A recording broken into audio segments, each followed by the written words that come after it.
Hasta el día de hoy, el mundo ha perdido la inocencia a través de un sinfín de masacres, genocidios, guerras y desastres, que nos han hecho abrir los ojos y reflexionar que tal vez el verdadero infierno sea nuestro hogar, la tierra.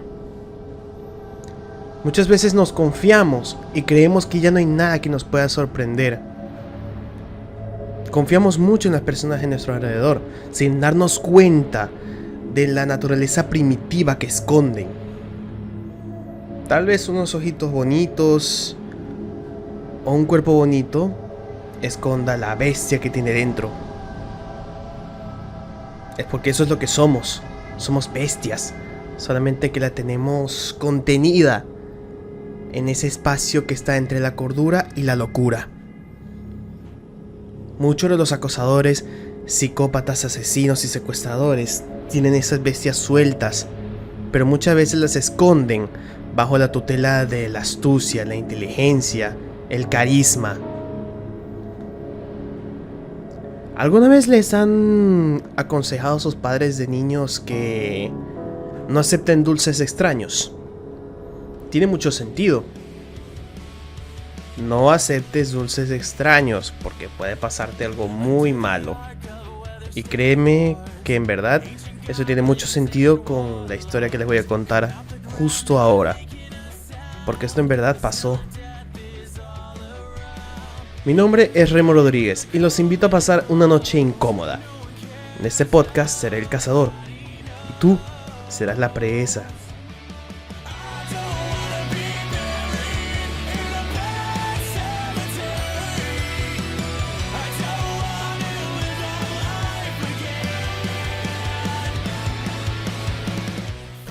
Y comenzamos este tercer podcast con un secuestrador y asesino serial que, con sus violaciones, torturas y asesinatos a menores de edad, ha amedrentado la frágil mentalidad de jóvenes y adultos durante los años 70 en Houston, Texas. El secuestrador y asesino serial que nos acecha esta noche es Dean Arnold Corll, conocido como Candyman.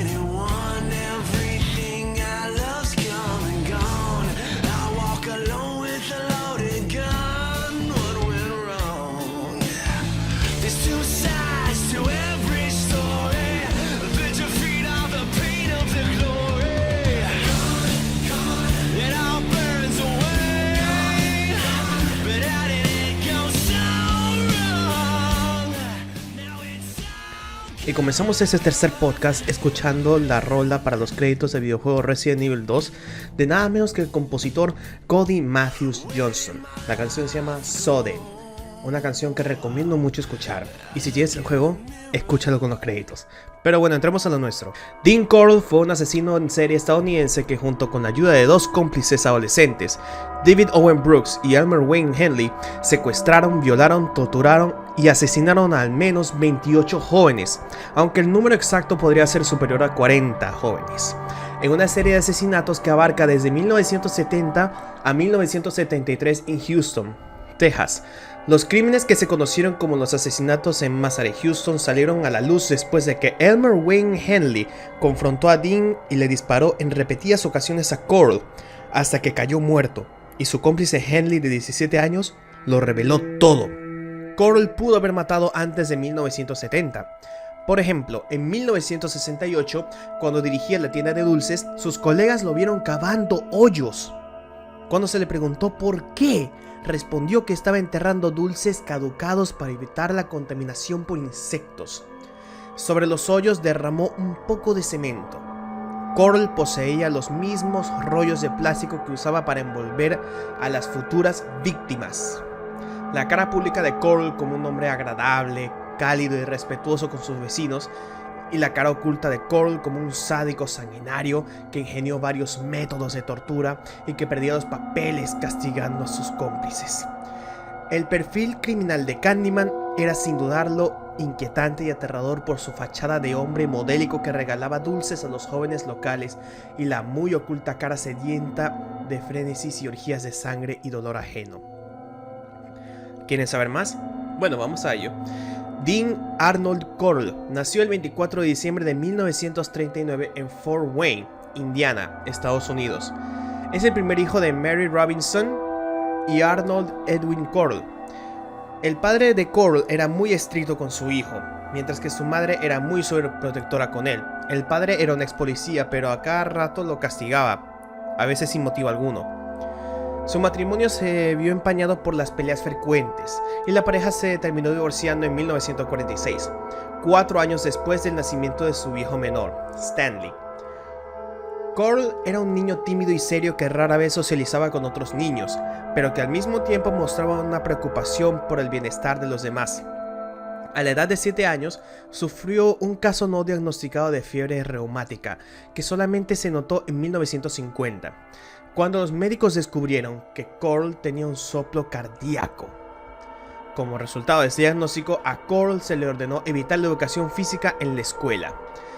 Mary Corll posteriormente vendió la casa familiar y se mudó a una casa en Memphis, Tennessee, donde posteriormente Dean Corll había sido reclutado en la Fuerza Aérea de los Estados Unidos después del divorcio para que sus hijos pudieran mantener contacto con su padre. No obstante, lo echaron del cuerpo militar al descubrirse la homosexualidad de Dean. Imagínense ustedes, en esa época no era tan aceptable la homosexualidad. Vamos a saber de su modus operandi. Las víctimas de Corll generalmente eran atraídas a cualquiera de los 2 vehículos que poseía, ya sea una furgoneta Ford Econoline, una Plymouth GTX o un Chevrolet Corvette de 1969, que se sabe que compró para David Brooks a principios de 1971. Esta tentación era típicamente una oferta para una fiesta y la víctima era conducida a su casa. En varios casos, Corll obligó a sus víctimas a llamar por teléfono a sus padres con explicaciones de sus ausencias en un esfuerzo por disipar los temores de sus padres por la seguridad de sus hijos. Una vez ahí, en la residencia de Corll, a los jóvenes se les daban drogas y alcohol hasta que se desmayaban. Se les engañaba para que se pusieran las esposas o simplemente Dean los esposaba.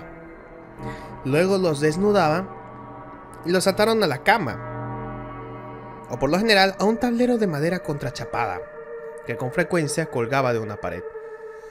Una vez las víctimas eran esposadas, serían agredidas sexualmente, golpeadas, torturadas, castradas con cuchillos, navajas de afeitar o tijeras, incluso oxidadas.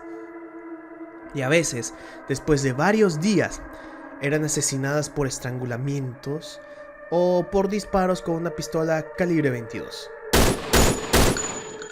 También se les habían insertado trapos de tela en las bocas de las víctimas y cinta adhesiva enrollada alrededor de sus caras para amortiguar los gritos de estos. Sus cuerpos eran enrollados en láminas de plástico que posteriormente se usaban para envolver los dulces hechos a mano, y eran enterrados en uno de 4 lugares, como si fueran unos caramelos. En un cobertizo alquilado para botes, en una playa en la península de Bolívar, en un bosque cerca del lago Sam Rayburn, donde la familia de Corll poseía una cabaña de madera junto al lago, o una playa en el condado de Jefferson. Corll les pagaba hasta $200 a los jóvenes por cada víctima que pudieron atraer a su departamento, antes de enterrarlos en High Island Beach. Pero algo interesante pasó en la madrugada del 8 de agosto de 1973. En la noche del día anterior, Henley, de 17 años, invitó a un joven de 19 años llamado Timothy Cordell Curley a asistir a una fiesta en la casa de Corll, en Pasadena. Curley, que tenía la intención de ser la próxima víctima de Corll, aceptó la oferta. David Brooks no estaba presente en ese momento. Los 2 jóvenes llegaron a la casa de Corll, donde olieron el humo de la pintura y bebieron alcohol hasta la medianoche, antes de salir de la casa a comprar sándwiches. Henley y Curly luego condujeron de regreso a Houston Heights y Curly estacionó su vehículo cerca de la casa de Henley. Henley entonces salió del vehículo y se dirigió a la casa de Rhonda Williams, una amiga suya de 15 años, que había sido golpeada por su padre ebrio esa noche y que había decidido abandonar temporalmente su hogar hasta que su padre se pusiera sobrio. Henley invitó a Rhonda a pasar la noche en la casa de Coral. Rhonda aceptó y se subió al asiento trasero del Volkswagen de Curly. El trío luego condujo a la casa de Coral, en Pasadena. Aproximadamente a las 3 de la mañana del 8 de agosto de 1973, Henley y Curly regresaron a la casa de Coral acompañados por Rhonda Williams. Coral estaba furioso porque Henley había llevado a una chica a su casa, diciéndole en privado que había arruinado todo. Henley explicó que Williams había discutido con su padre esa noche y que no deseaba volver a casa. Coral pareció calmarse y le ofreció al trío cervezas y marihuana. Los tres adolescentes comenzaron a beber y a fumar, y Henley y Curly también olieron vapores de pintura mientras Coral los miraba atentamente. Después de aproximadamente 2 horas, Henley, Curly y Rhonda Williams se desmayaron. Después vino lo peor. Henley se despertó y se encontró tendido boca abajo, y Coral estaba poniéndole esposas en las muñecas. Su boca había sido amordazada con cinta adhesiva y sus tobillos habían sido unidos. Curly y Williams yacían junto a Henley, atados firmemente con una cuerda de nylon, amordazados con cinta adhesiva y boca abajo en el suelo, como Henley. Curly estaba desnudo, por lo que daba a entenderse que ya había sido torturado. Al darse cuenta de que Henley había despertado, Coral le quitó la mordaza de la boca. Henley protestó en vano contra las acciones de Coral, después de lo cual Coral reiteró que estaba enojado con Henley por traer a una niña a su casa y que iba a matar a los 3 adolescentes después de agredir y torturar a Curly. Luego arrastró a Henley a su cocina y le colocó una pistola calibre 22 en el estómago, amenazando con dispararle. Henley logró calmar a Coral, prometiendo participar en la tortura y asesinato tanto de Williams como de Curly, si Coral lo liberaba. Coral acordó con esto y desató a Henley. Luego llevó a Curly y a Williams a su habitación y los ató a lados opuestos de su tablero de tortura. Curly boca abajo, Williams en su espalda. Coral entonces le entregó a Henley un cuchillo de caza y le ordenó que cortara la ropa de Williams, insistiendo en que, mientras violaba y mataba a Curly, Henley haría lo mismo con Williams. Henley comenzó a cortar la ropa de Williams cuando Coral se desvistió y comenzó a violar y a torturar a Curly. Tanto Curly como Williams habían despertado en este punto. Curly comenzó a retorcerse y a gritar cuando Williams, cuya mordaza había quitado Henley, levantó la cabeza y le preguntó a Henley: ¿es esto real? A lo que Henley respondió: sí. Williams luego le preguntó: ¿vas a hacer algo al respecto? Henley le preguntó a Coral si podía llevar a Rhonda a otra habitación. Coral lo ignoró y Henley luego agarró la pistola de Coral, gritando: Dean, fuiste muy lejos esta vez. No puedo continuar más. No puedo hacer que mates a todos mis amigos. No, esto no puede seguir así. Coral se acercó a Henley y le dijo: mátame, Wayne. Si eso es lo que quieres, solo mátame ya. Henley entonces retrocedió unos pasos mientras Coral continuaba avanzando hacia él y le decía: sabía que no podías. Sabía que no podrías matarme. No podrías matar a un puto insecto.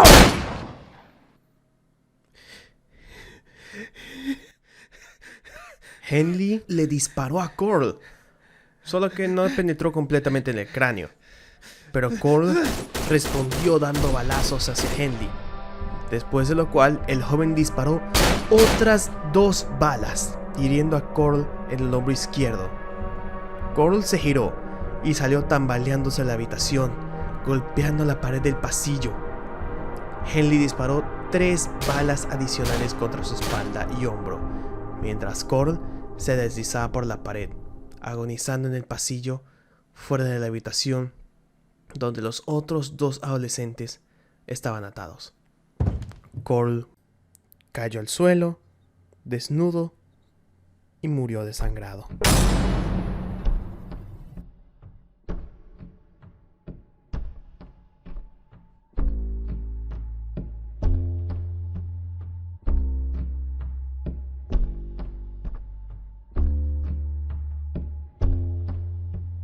Henley recordaría más tarde que, después de haber disparado a Coral, el único pensamiento dominante en su mente en los momentos inmediatamente posteriores fue que Coral se habría sentido orgulloso de la forma en que había reaccionado al tal enfrentamiento, y agregó que Coral lo había estado entrenando para reaccionar rápidamente, y eso fue exactamente lo que hizo.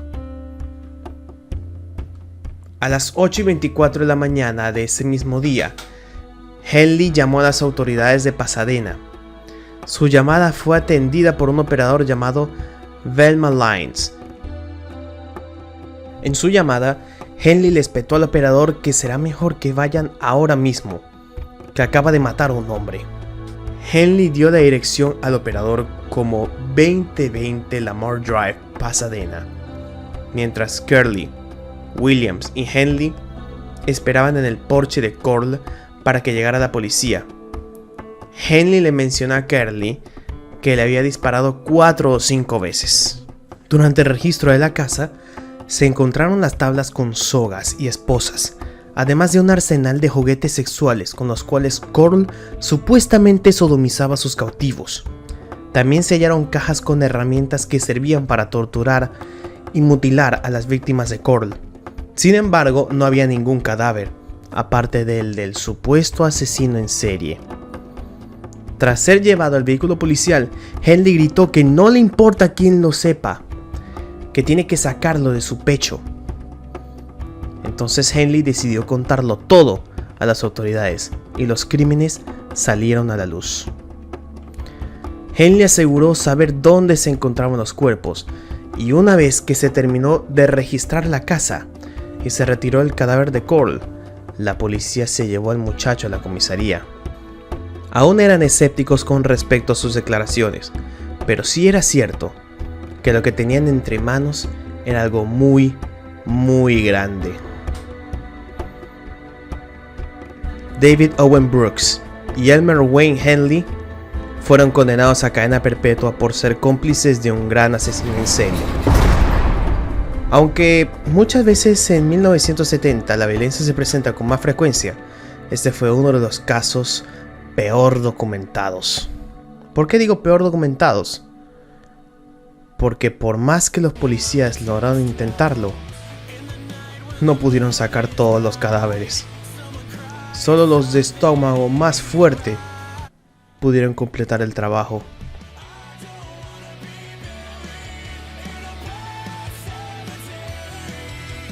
Ahora entiendes por qué nuestros padres nos han dicho que no debemos aceptar nada de extraños, ya sean dulces o una bolsa así tan rara como dicen.